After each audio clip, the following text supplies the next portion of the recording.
Khunai asi kannaba yumthong khudingmaki mioi sing asidi thorakpa matam oire haina Amuco gi president Thorakpa sanjoina phongdokhrei wafam asi lup manga Amuco MSF kohar plampam amadi amova gi mireng makhada ngasi lilong kaithel pangthokhiba miyam gi oiba wakat mifam amada khana nainabagi mifam amada mahangna phongdokhibani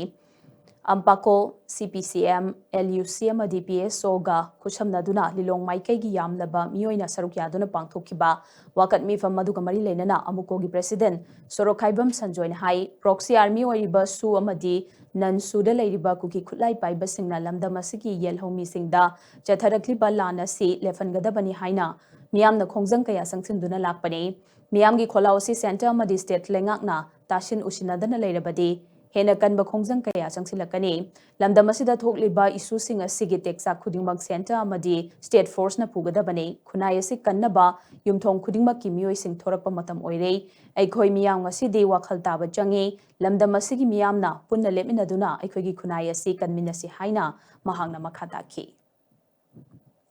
Housing forward su military sing nansu single leptuna satari base lepo letri lepo hen akan khongjing lakane aduga mati pay yog draba kana draba sentence security forcing loina hanto wafam jitagi kana de adu lokani state terrorism khudur le kadane proxy war khudur le kadane hauji wafam khuding da Manipur da tholi be irang singa se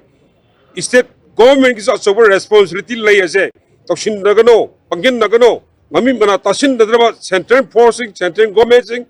apunamak sing su loina muk daita logadamne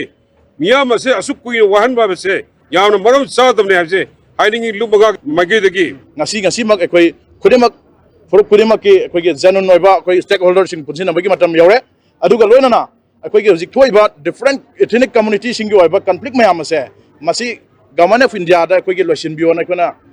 lisang sina demand ka am tawdana lakpa taraga so ekoi losin bagi mami si tadabna maram ore kanda ekoi ge oiba ekoi ge Liminary proof charging in Marakta, emotional attachment ama Lakan Bru Matau Taba, Adukan, collective Oiba, decision on Galona, Tandu Taba Manipur, Kunayama, or Naba Kukadim, Tabuk Dominance, Wapansi, 8 times a day.